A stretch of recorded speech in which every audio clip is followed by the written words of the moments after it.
ಕ್ಷುಲ್ಲಕ ವಿಚಾರಕ್ಕೆ ಯುವಕರ ನಡುವೆ ಗಲಾಟೆ ಆಗಿದೆ. ಪಂಚರ್ ಟೋಲ್ನಿಂದ ಇರಿತವನ್ನ ಮಾಡಲಾಗಿದೆ. ಕ್ಷುಲ್ಲಕ ವಿಚಾರಕ್ಕೆ ಇದೀಗ ಯುವಕರ ಮಧ್ಯೆ ಗಲಾಟೆ ಸಂಭವಿಸಿತು. ಈ ಒಂದು ಸಂದರ್ಭದಲ್ಲಿ ಪಂಚರ್ ಹಾಕುವಂತಹ ಟೋಲ್ನಿಂದ ಇರಿಯಲಾಗಿದೆ. ನೆಲಮಂಗಲ ತಾಲೂಕಿನ ಬಾವಿಕೆರೆ ಗ್ರಾಮದಲ್ಲಿ ನಡೆದಿರುವಂತಹ ಘಟನೆ. ನಡು ರಸ್ತೆಯಲ್ಲಿ ನಡೆದ ಗಲಾಟೆ. ಗುರುಪ್ರಸಾದ್ಗೆ ಯುವಕ ಇದೀಗ ಇರಿತವನ್ನ ಮಾಡಿದ್ದಾನೆ. ಪಂಕ್ಚರ್ ಟೂಲ್ ಚಾಕುವಿನಿಂದ ಇರಿದಿದ್ದಾನೆ. ವಿನಯ್ ಅಟ್ ಕುಂಬ್ಳೆ ಹೊಟ್ಟೆ, ಸೊಂಟ ಹಾಗೂ ತೋಳಿಗೆ ಇರಿದು ಎಸ್ಕೇಪ್ ಆಗಿದ್ದಾನೆ. ಬೈಕ್ ವಿಚಾರಕ್ಕೆ ಯುವಕರ ನಡುವೆ ನಡೆದಿದ್ದಂತಹ ಗಲಾಟೆ ಇದು. ಹಳೆ ವೈಷಮ್ಯದಲ್ಲಿ ಖ್ಯಾತಿಯನ್ನ ತೆಗೆದು ಮಾರಣಾಂತಿಕ ಹಲ್ಲೆಯನ್ನ ಮಾಡಲಾಗಿದೆ ಅನ್ನುವಂತಹ ಆರೋಪ ಕೂಡ ಕೇಳಿಬಂದಿದೆ. ಗಾಯಗೊಂಡ ಯುವಕನಿಗೆ ಆಸ್ಪತ್ರೆಯಲ್ಲಿ ಚಿಕಿತ್ಸೆಯನ್ನ ಕೂಡ ಕೊಡಿಸಲಾಗ್ತಾ ಇದೆ. ಯಾರಾದ್ರೂ ಪೊಲೀಸ್ ಠಾಣೆಗೆ ದೂರು ನೀಡಿದ್ರೆ ಕೊಲ್ಲುವ ಬೆದರಿಕೆಯನ್ನ ಕೂಡ ಹಾಕಲಾಗಿದೆ. ಇನ್ನು ಫೋನ್ ಕರೆಯಲ್ಲಿ ಧಮಕಿ ಹಾಕಿದ್ದಾನೆ ವಿನಯ್. ನೆಲಮಂಗಲ ಗ್ರಾಮಾಂತರ ಪೊಲೀಸ್ ಠಾಣೆಯಲ್ಲಿ ಈ ಕುರಿತಾಗಿ ಪ್ರಕರಣ ದಾಖಲಾಗಿದೆ.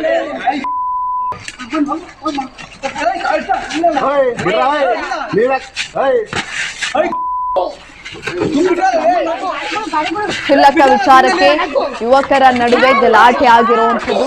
ಹಳೆ ವೈಷಮ್ಯವನ್ನ ಮನದಲ್ಲಿಟ್ಟುಕೊಂಡು ಇದೀಗ ಪಂಕ್ಚರ್ ಹಾಕುವಂತ ಟೂಲ್ನಿಂದ ಇರಿದು ಎಸ್ಕೇಪ್ ಆಗಿದ್ದಾರೆ. ಯಾರಾದ್ರೂ ಪೊಲೀಸ್ ಠಾಣೆಗೆ ದೂರನ್ನ ಕೊಟ್ರೆ ನಿಮ್ಮ ಪ್ರಾಣವನ್ನ ತೆಗಿತೀನಿ ಅಂತ ಬೆದರಿಕೆಯನ್ನ ಕೂಡ ಹಾಕಲಾಗಿದೆ. ತೋಳು, ಸೊಂಟ ಎಲ್ಲಾ ಕಡೆನೂ ಕೂಡ ಇರಿದು ಎಸ್ಕೇಪ್ ಆಗಿದ್ದಾನೆ ಯುವಕ. ಕ್ಷುಲ್ಲಕ ವಿಚಾರಕ್ಕೆ ಇಬ್ಬರು ಯುವಕರ ನಡುವೆ ಗಲಾಟೆ ಆಗಿರುವಂಥದ್ದು. ಮಾರಣಾಂತಿಕ ಹಲ್ಲೆಯನ್ನ ಮಾಡಲಾಗಿದೆ. ಟೂಲ್ನಿಂದ ಇರಿದು ಎಸ್ಕೇಪ್ ಆಗಿದ್ದಾನೆ. ನೆಲಮಂಗಲ ತಾಲೂಕಿನ ಬಾವಿಕೆರೆ ಗ್ರಾಮದಲ್ಲಿ ನಡೆದಿರುವಂತಹ ಘಟನೆ ಇದು. ನೀವು ದೃಶ್ಯಾವಳಿಗಳಲ್ಲಿ ನೋಡ್ತಾ ಇದ್ದೀರಾ. ಈಗ ಆತನನ್ನ ಆಸ್ಪತ್ರೆಗೆ ದಾಖಲು ಮಾಡಿ ಚಿಕಿತ್ಸೆಯನ್ನ ಕೂಡ ಕೊಡಿಸಲಾಗ್ತಾ ಇದೆ. ಹೊಟ್ಟೆ, ತೋಳು, ಎದೆಯ ಭಾಗಕ್ಕೆ ತಿವಿದು ಪಂಕ್ಚರ್ ಟೂಲ್ನಿಂದ ತಿವಿದು ಇದೀಗ ಎಸ್ಕೇಪ್ ಆಗಿದ್ದಾರೆ. ಕ್ಷುಲ್ಲಕ ವಿಚಾರಕ್ಕೆ ನಡೆದಿರುವಂತಹ ಗಲಾಟೆ ಇದು.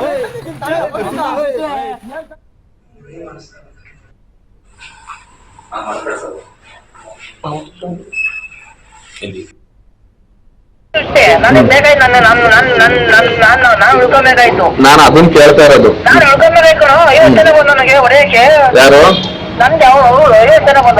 ಯಾರು 50 ಜನ ಯಾರಿದ್ರಪ್ಪ ಅಲ್ಲಿ? ನಾನು ಅಲ್ಲೇ ಇದ್ನಪ್ಪ. ಯಾರು? ನಾನು ಹೇಳಿದ್ಮೇಲೆ ಈ ಹುಡುಗರು ಯಾಕೆ ಕಿತ್ಲಾಡ್ತಿರೋ ವಾರ ಮನೆಗೆ ಅಂತ ಹೇಳಿದ್ನಲ್ಲ. ನಾನು ಹೇಳ್ದೆ ನೀನ್ ಆದ್ರೂ ಸುಮ್ನಿಲ್ಲ. ಏಕಾಏಕಿ ನೀನ್ ಡಿಕ್ಕಿ ಓಪನ್ ಮಾಡಿ ಡ್ರಾಗನ್ ತಗೊಂಬಂದ್ ಚುಸ್ತಲ್ಲಪ್ಪ.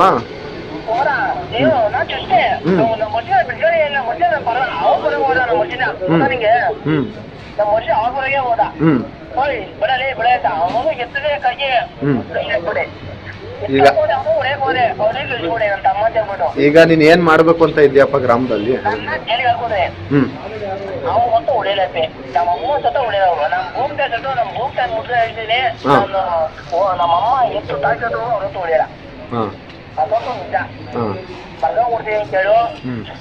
ನಿನ್ ಪರವಾಗಿ ಯಾರೇ ಬಂದ್ ನಿನ್ ಆಪೋಸಿಟ್ ಆಗಿ ಯಾರೇ ಸಾಕ್ಷಿ ಹೇಳಕ್ ಬಂದ್ರು ಅವ್ರನ್ನೆಲ್ಲ ನೀನು ಯಾರನ್ನೂ ಬಿಡಲ್ಲ.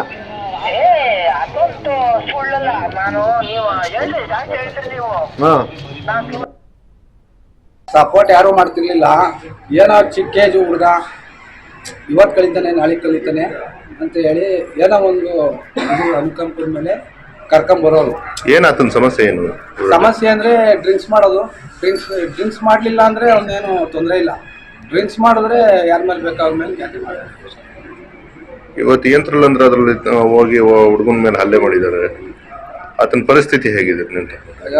ಈಗ ಅವ್ನ ಜೀವ ಹೋಗಿದ್ರೆ ಯಾರು ತಂದ್ಕೊಳಕ್ಕೆ ಆಗ್ತಿರ್ಲಿಲ್ಲ.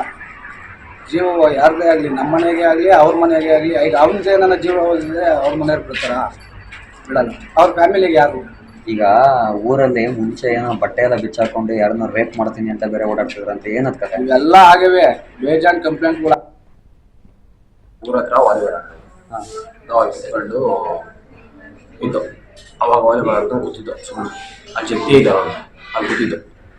ஆனால் ನಾವೇನು ನಿಮ್ಮ ತಂಡಿಗೆ ಬಂದಿಲ್ಲ, ನೀವು ಯಾಕಣ್ಣ ನಮ್ಮ ಬಂದು ಹಿಂಗೆ ಬೈತಾ ಇದ್ದೀರಾ ಹೋಗ್ಬಿಟ್ಟು ನೀನು ಚುಸ್ತೀನಿ ಹಂಗೆ ಹಿಂಗೆ ಸಹಾಯ ಕೊಡ್ತೀನಿ, ನೀನು ಚುಸ್ಬಿಡ್ತೀನಿ ಸಹಾಯಕ್ತೀನಿ ಅಣ್ಣ ಯಾಕಣ್ಣ ಚುಸ್ಬಿಡ್ತೀಯ ಅಂತ. ಅವಾಗಿದ್ದವನು ಡಿಕ್ಕಿ ಒಳಗಡೆ ಮಾಮೂಲಿ